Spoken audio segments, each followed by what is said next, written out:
Everyone, welcome to my channel. আজকে নিয়ে এসেছি একটা পুরনো দিনের রেসিপি নিয়ে, ছানার ডালনা।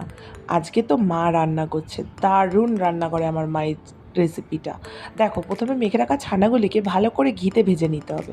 তারপর সেটাকে জলের মধ্যে চুবিয়ে রাখতে হবে। দেন তেলের মধ্যে অল্প করে ঘি দিয়ে সেখানে তেজপাতা, লবঙ্গ, দারুচিনি দিয়ে দিতে হবে। আর সেখানে ধনে বাটা, লঙ্কা বাটা, জিরে বাটা এবং হলুদ বাটা দিয়ে যে মিশ্রণটা মাখানো ছিল সেটা দিয়ে দিতে হবে। দেন এটাকে ভালো করে নাড়াতে হবে। দেখো কি সুন্দর মা মিক্স করছে জিনিসটাকে কড়াইতে। ভালো করে না নাড়ালে কিন্তু এটা লেগে যেতে পারে কড়াইতে।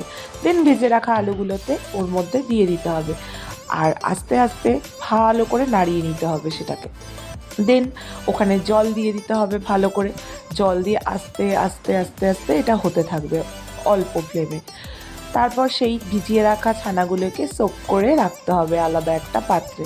তারপর পরিমাণ মতো নুন, চিনি, টমেটো সস, তোমরা চাইলে টমেটো নর্মালও দিয়ে দিতে পারো, নো প্রবলেম। দেন ভালো করে ওটাকে ঢেকে নিয়ে সেদ্ধ দিতে হবে। তারপর যখন সেদ্ধ হয়ে যাবে সেখানে কিশমিশ বাটা, পোস্ত বাটা, কাজু পাতা দিয়ে যে মিশ্রণটা দেওয়া হলো সেটা দিয়ে দিতে হবে ওখানে।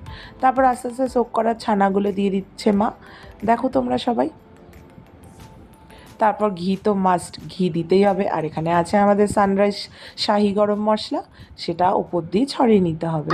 তারপর দেখো, দেন কি সুন্দর ready to serve. Thank you for watching.